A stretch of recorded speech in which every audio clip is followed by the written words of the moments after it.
Hello friends, कैसे हैं आप सब लोग। एपिसोड शुरू होने से पहले प्लीज़ चैनल को सब्सक्राइब कर लीजिए ताकि मैं जल्दी वीडियो अपलोड कर सकूं।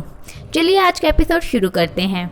इस एपिसोड में हम देखते हैं कि मीरो के साथ जो सोल्जर होता है वो रात में गार्ड पर हमला करके उन्हें मार देता है और वो सब योंगक्विंग में अंदर आ जाते हैं। वहीं लीशन और बाओनिंग किसी तरह उस आग से बचकर बाहर आ जाते हैं, लेकिन लीशन को बहुत ज़्यादा चोट लगी हुई होती थी जिस वजह से वो अच्छे से चल नहीं पा रहा होता और एक जगह पर गिर जाता है। तभी वहाँ पर मीरो और उसके साथी आ जाते हैं। मीरो बाओनिंग से कहते हैं कि लीशन को क्या हुआ। तब बाओनिंग कहते हैं कि मुझे बचाते हुए लीशन को तीर लग गया। तब मीरो कहती है कि हमेशा तुम्हारी वजह से लीशन की जान खतरे में पड़ जाती है।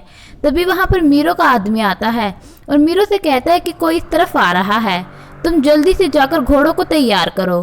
तब मीरो वहाँ से चली जाती है। अब मीरो के जाने के बाद बाओनिंग लीशन से कहते कि तुम हमेशा मुझे प्रोटेक्ट करते हो, लेकिन इस बार मेरी बारी है, मैं तुम्हें कुछ नहीं होने दूंगी। और इतना कहकर लीशन से अपना हाथ छुड़ाकर वहाँ से चली जाती है। और बाओनिंग के जाने के बाद मीरो लीशन को अपने साथ लेकर वहाँ से चली जाती है।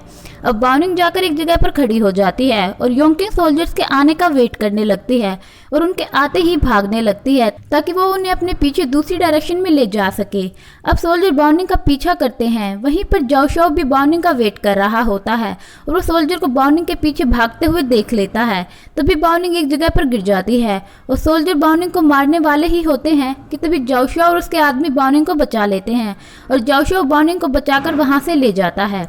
वहीं दूसरी तरफ हम क्विंगन और कमांडर सिक्वेन को देखते हैं जो कि भाग रहे होते हैं और क्विंग ताई अपने आदमियों के साथ उनका पीछा कर रहा होता है कि तभी वो दोनों एक जगह पर छुप जाते हैं। कमांडर सिक्वेन कहता है कि अच्छा हुआ कि आपको इस जगह के बारे में पता था, नहीं तो हम पकड़े जाते। तब क्विंगन कहता है कि मेरी माँ के जाने के बाद मुझे कभी भी अच्छे से ट्रीट नहीं किया गया और मैं हमेशा ही यहाँ से भागता रहता हूँ। मुझे अभी ली डोंगची के पास जाना है, मेरी वजह से वो भी मुसीबत में फंस गई। तब कमांडेंट कहता है कि आपका अकेले जाना सेफ नहीं होगा। तब क्विंगन कहता है कि तुम मेरी चिंता मत करो, तुम जाकर मेरे फादर का ध्यान रखना। अब क्विंगन सीधा ली डोंगची के पास जाता है जो कि उसी खूबसूरत सी जगह पर होती है जहां पर क्विंगन उसे लेकर गया था। ली डोंगची क्विंगन से कहते हैं कि तुम कहाँ थे, मैं कब से तुम्हारा यहाँ पर वेट कर रही हूँ, मुझे तुमसे इस रिंग के बारे में पूछना है। तब क्विंगन कहता है कि हमें अभी यहाँ से निकलना होगा, हम इस बारे में बाद में बात करेंगे। लेकिन ली डोंगची कहती है कि नहीं, मुझे अभी इस बारे में बात करनी है, तुम मुझसे क्या छुपा रहे हो। तभी वहाँ पर क्विंग ताई फिर से अपने आदमियों के साथ वहाँ पर आ जाता है और कहता है कि क्विंगन योंगक्विंग का सेकंड प्रिंस है और तुम कमांडर ली की बेटी हो। ये तुम्हारे पास इसलिए आया था ताकि तुमसे सारी इन्फॉर्मेशन पता कर सके और जिंगशी पर अटैक कर सके। आफ्टर ऑल ये मेरा छोटा भाई है। तब क्विंगन क्विंग ताई से कहता है कि तुम झूठ बोल रहे हो। तब ली डोंगची क्विंगन से पूछती है कि क्या सच में तुम योंगक्विंग के सेकंड प्रिंस हो। तब क्विंगन कहता है कि हाँ, लेकिन तब ली डोंगची कहते हैं कि तुमने मुझसे झूठ बोला, अब से हमारे बीच कोई भी रिलेशन नहीं है, हमारे बीच जो कुछ भी था वो सब खत्म हो गया है। अब क्विंग ताई के आदमी दोनों पर हमला कर देते हैं और ली डोंगची क्विंग ताई के आदमियों को मारकर वहां से भाग जाती है। इसके बाद क्विंग ताई क्विंगन को पकड़ लेता है और उसे जेल में बंद कर देता है। अब रात में कमांडर सिक्वेन चुपके से वहां पर आता है और क्विंगन को कहता है कि मुझे राजा ने आपको बचाने के लिए यहाँ पर भेजा है और दरवाजा खोल देता है। इसके बाद क्विंगन अपने फादर यानी राजा से मिलने उनके रूम में आता है। राजा क्विंगन को देखता है और कहता है कि तुम्हारा भाई खून का प्यासा है और वो तुम्हें नहीं छोड़ेगा, मैं जल्दी ही मर जाऊंगा। और इतना कहकर क्विंगन को एक बैच देता है। क्विंगन राजा से पूछता है कि ये क्या है। तो राजा कहता है कि डार्क फोर्स का बैच है और मैं चाहता हूं कि तुम उनको इकट्ठा करो और योंगक्विंग में फिर से शांति स्थापित करो। वहीं दूसरी तरफ क्विंग ताई जेल में आता है और देखता है कि वहां पर क्विंगन नहीं होता है और गुस्से से अपने आदमी से कहता है कि जाओ जाकर उसे ढूंढो। इसके बाद सिक्वेन क्विंगन के पास आता है और कहता है क्विंग ताई यहाँ पर अपने साथियों के साथ आ रहा है। तब क्विंगन उस बैच को लेकर सिक्वेन के साथ वहां से चला जाता है और उनके जाने के बाद क्विंग ताई राजा के रूम में आता है और राजा से पूछता है कि क्विंगन कहाँ है। तो राजा कहता है कि मैं तुम्हें कुछ नहीं बताऊंगा और इसके बाद राजा मर जाता है। अब क्विंग ताई वो डार्क फोर्स का बैच ढूंढने लगता है लेकिन वो बैच उसे राजा के पास नहीं मिलता, तो वो समझ जाता है कि राजा ने मरने से पहले उस बैच को क्विंगन को दे दिया, जिस पर क्विंग ताई को बहुत गुस्सा आता है और अपने मिस्टर से कहता है कि जाओ जाकर ये खबर फैला दो कि योंगक्विंग का सेकंड प्रिंस राजा को मारकर भाग गया। वहीं दूसरी तरफ मीरो लीशन और अपने कुछ सोल्जर के साथ एक जगह बैठी हुई होती है और कुछ देर बाद लीशन को होश आ जाता है। लीशन उठते ही मीरो से बाओनिंग के बारे में पूछता है तो मीरो कहती है कि वो हमारे साथ नहीं आई। तब लीशन कहता है कि तुम उसे अकेले कैसे छोड़ सकती हो। तब मीरो कहती है कि प्रिंसेस ने जो किया वो खुद ही किया है, ये उन्हीं का डिसीजन था। तब लीशन कहता है कि मैं वापस यूनियांग जाऊंगा और बाओनिंग को लेकर आऊंगा।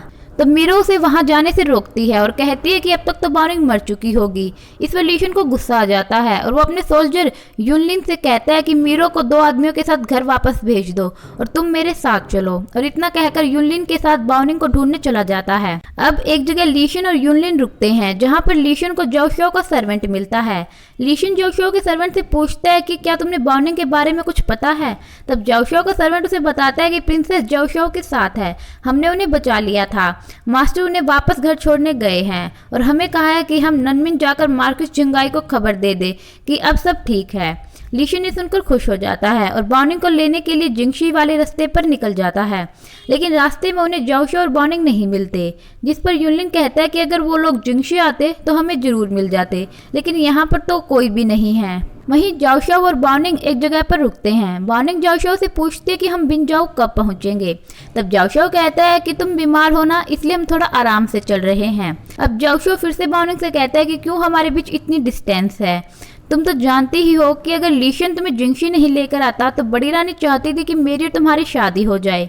तब बाओनिंग कहती है कि तुमने मेरी जान बचाई, उसके लिए थैंक यू, लेकिन मैं अब लीशन की वाइफ हूँ। वहीं अब लीशन बाओनिंग को ढूंढते ढूंढते एक जगह पर आराम करने के लिए रुकता है और बाओनिंग के बारे में ही सोच रहा होता है। वहीं बाओनिंग भी रात भर लीशन के बारे में सोचती रहती है। अब सुबह बाओनिंग एक जगह पर पहुंचती है और जाओशो से कहती है कि ये तो वो जगह नहीं है जहां कुछ दिन पहले हम रुके थे। तब जाओशो कहता है कि आई एम सॉरी, मैंने गलत डायरेक्शन ले ली और हम गलत जगह पर आ गए, चलो थोड़ी देर यहाँ पर आराम कर लेते हैं। अब थोड़ी देर बाद बाओनिंग जाओशो को देख रही होती है। तब जाओशो कहता है कि तुम मुझे ऐसे क्यों देख रही हो। तब बाओनिंग कहती है कि मुझे सच सच बताओ कि हम कहाँ जा रहे हैं। तुमने तुम्हारे सभी सर्वेंट को ननमिन भेज दिया और किसी को भी यहाँ हमारे साथ चलने के लिए नहीं रोका। तब जाओशो कहता है कि उन्हें कुछ काम था इसलिए मैंने उन्हें भेज दिया। तब बाओनिंग कहती है कि ठीक है, अगर तुम मुझे नहीं बताना चाहते तो मैं तुम्हें बताती हूँ। तुमने उन्हें इसलिए भेज दिया ताकि लीशन जब हमें ढूंढने आए तो वो तुम्हारे सर्वेंट का पीछा करते हुए दूसरी डायरेक्शन में चला जाए और हमें ना ढूंढ पाए। और दूसरी बात यह कि ज्यादा लोगों के साथ छुपना मुश्किल होगा और 2 लोग आसानी से कहीं भी छुप सकते हैं। तब जाओशो कहता है कि ये तो अच्छा हुआ जो तुम समझ गई, हम जिंगशी नहीं जा रहे बल्कि तुम और मैं ननमिन जा रहे हैं। मुझे पता है कि तुम्हारे और लीशन के बीच कोई भी हस्बैंड वाइफ का रिलेशन नहीं है। अब बाओनिंग कहती है कि तुम क्या बकवास कर रहे हो, मुझे जिंगशी जाना है, और इतना कहकर वहां से जाने लगती है। लेकिन जाओशो बाओनिंग का हाथ पकड़ लेता है और उसे रोकने लगता है। तभी वहां पर लीशन आ जाता है और बाओनिंग का हाथ छुड़वा देता है और जाओशो से कहता है कि बाओनिंग मेरी वाइफ है और वो तुम्हारे साथ कहीं नहीं जाएगी। तब जाओशो कहता है कि तुम्हें बाओनिंग की इतनी ही चिंता होती तो तुम बाओनिंग को इस तरह अकेले छोड़कर नहीं भागते।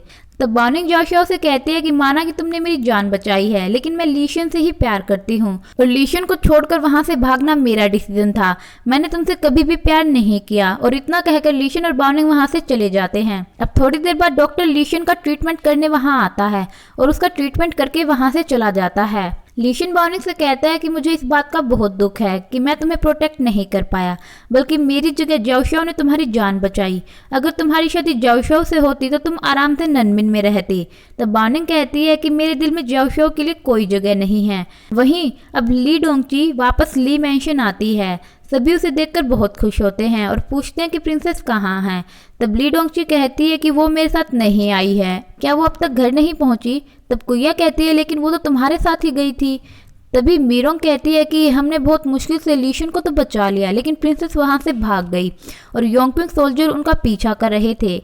लीशन और यूनलिंग उन्हें ही ढूंढने गए हैं। तब कुया कहती है कि अगर प्रिंसेस को कुछ भी हो गया तो बड़ी रानी हमें छोड़ेगी नहीं। तभी वहां पर लीशन और बाओनिंग आ जाते हैं, जिन्हें देखकर कमांडेंट ली और सभी बहुत खुश होते हैं। तब कमांडेंट ली बाओनिंग से पूछते हैं कि तुम्हारे पीछे तो योंगपिंग सोल्जर थे, तो तुम कैसे बची। तो बाओनिंग कहती है कि जाओशो ने मुझे बचा लिया। तब कमांडेंट कहता है कि अगर ऐसा है तो हम उनका शुक्रिया करने के लिए एक अच्छा सा गिफ्ट लेकर जाएंगे।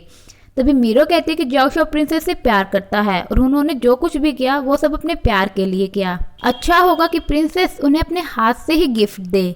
तब कमांडेंट कहता है कि ये बात कोई मैटर नहीं करती कि जाओ शाओ ने क्या सोचकर प्रिंसेस को बचाया है, हम अपनी तरफ से उनका शुक्रिया अदा करेंगे। तभी कुया कहते हैं कि प्रिंसेस पूरा दिन और रात एक दूसरे आदमी के साथ रही है और आप हो कि उसे गिफ्ट देने की बात कर रहे हो। तभी लीशन कहता है कि मुझे बॉर्निंग पर पूरा विश्वास है और मैं बॉर्निंग के खिलाफ एक शब्द भी नहीं सुनूंगा। और इतना कहकर बॉर्निंग अपनी गोद में उठाकर वहां से अपने रूम में चला जाता है। तभी वहां पर बॉर्निंग की मेट चिंका आती है और रोने लगती है और कहती है कि आप मुझे छोड़कर कहाँ चली गई थी। बड़ी रानी ने आपको बुलाने के लिए एक आदमी को भेजा था, लेकिन मैंने किसी तरह सब मैनेज कर लिया। तब बॉर्निंग चिंका को चुप करवाती है और कहती है कि चलो मैं दादी को लेटर भेज देती हूँ, और वहां से चली जाती है। वहीं दूसरी तरफ लीशन कमांडेंट ली से बात कर रहा होता है और उन्हें बताता है कि उसे ली विलेज में जो आग लगी थी उस बारे में कुछ पता चला है। वो 2 सिर वाले ईगल का फ्लैग योंगक्विंग के राजा का है, लेकिन उन्होंने आग नहीं लगाई थी, बल्कि वो वहां किसी को बचाने आए थे। आग तो किसी और ने ही लगाई थी। कमांडेंट ली कहता है कि क्या ये सच है? तो लीशन कहता है कि हाँ, लेकिन सच जो कुछ भी है मैं उसे पता लगा कर रहूंगा। वहीं दूसरी तरफ मीरो लीशन के लिए खाना लेकर जा रही होती है। तब बॉर्निंग मीरो से कहती है कि इसे मुझे दे दो, मैं इसे लीशन को दे दूंगी। तब मीरो कहती है कि मैं ही हमेशा लीशन की देखभाल करती हूँ। तब बॉर्निंग कहती है कि वो बात पहले की थी, क्योंकि अब मैं आ गई हूँ तो तुम्हें परेशान होने की ज़रूरत नहीं है। और इतना कहकर बॉर्निंग मीरो से वो ट्रे लेकर चली जाती है। अब हम बॉर्निंग की फ्रेंड बाइसू को देखते हैं, जो कि डॉक्टर के पास बैठी हुई होती है। डॉक्टर बाइसू से कहता है कि तुम अब बिल्कुल ठीक हो गई हो और तुम्हारी जो कोल्डनेस की प्रॉब्लम थी अब वो भी ठीक हो गई है। तभी बाइसू की मेड आती है और बाइसू से कहती है कि बड़ी रानी ने आपको पैलेस में बुलाया है। मीरा अपनी मेड्स के साथ बड़ी रानी के पास जाती है। तब बड़ी रानी बाइसू को लेटर दिखाती है और कहती है कि बॉर्निंग का लेटर आया है और लीशन जिंदा है और सब सही सलामत घर आ गए हैं।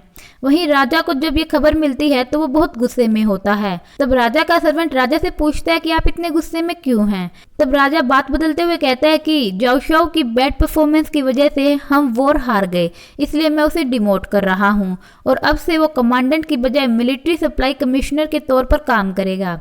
अब जिन शाओ लीशन से मिलने आता है और वो खेल खेल में अपनी मार्शल आर्ट की प्रैक्टिस करने लगते हैं। तभी वहां बॉर्निंग आ जाती है और लीशन ऐसा प्रिटेंड करता है कि जिन शाओ ने उसे धक्का मारा है, इसलिए बॉर्निंग जल्दी से उसे उठाती है और रूम में ले जाती है और रूम में आकर उसे बेड पर पटक देती है, क्योंकि बॉर्निंग समझ जाती है कि लीशन नाटक कर रहा है। अब इसके बाद हम क्विंगन को देखते हैं, जो कि कमांडेंट सिक्वेन के साथ होता है। क्विंगन कहता है कि अब तो मैं प्रिंस भी नहीं रहा, बल्कि मेरे ऊपर मेरे फादर के मर्डर का इल्जाम है। तब सिक्वेन कहता है कि क्विंगताई ने आपको फ्रेम किया है। फिर क्विंगन कहता है कि मैं बिल्कुल भी एक अच्छा बेटा नहीं हूँ, मैं अपने फादर के लिए कुछ नहीं कर पाया। तब कमांडर सिक्वेन कहता है कि आपको आपके फादर ने जो करने के लिए कहा है आपको वो करना चाहिए। आपको डार्क फोर्स को इकट्ठा करके क्विंगताई के खिलाफ लड़ना है और यही उनकी आखिरी विश है। तब क्विंगन कहता है कि हाँ, मैं उनकी आखिरी विश जरूर पूरी करूंगा। अब हम मिलिट्री कैंप में जाओ शाओ और लीशन को देखते हैं, जहां पर कमांडेंट जिन जाओ शाओ को बताता है कि राजा ने तुम्हारा डिमोशन कर दिया है और अब से तुम मिलिट्री सप्लाई कमिश्नर हो। अब जाओ शाओ बाहर खड़ा हुआ होता है कि तभी 4 सोल्जर जाओ शाओ के पास आते हैं, जो कि जवान बटालियन के होते हैं, और वो कहते हैं कि हमने सुना है कि आप बहुत अच्छे मास्टर हो, तो क्या आप हमें ट्रेनिंग दे सकते हो। तब जाओ शाओ इस पर मान जाता है और उन्हें ट्रेनिंग देने लगता है। लेकिन तभी वो चारों लड़के जाओ शाओ पर हमला कर देते हैं, क्योंकि जाओ शाओ के गलत डिसीजन की वजह से जवान बटालियन के बहुत सारे लोग मारे गए। ये लोग जाओ शाओ को बहुत मारते हैं, जिससे जाओ शाओ की पसलियां टूट जाती है। तभी वहां पर कमांडेंट जिन आ जाता है और जाओ शाओ को बचा लेता है और उसे चेक करता है और कहता है कि शायद तुम्हारी पसलियां टूट गई हैं। और यहीं पर यह एपिसोड खत्म हो जाता है। अगर आपको ये एपिसोड पसंद आया है तो मेरे चैनल को सब्सक्राइब कीजिए और मेरे वीडियो को लाइक कीजिए। Thank you.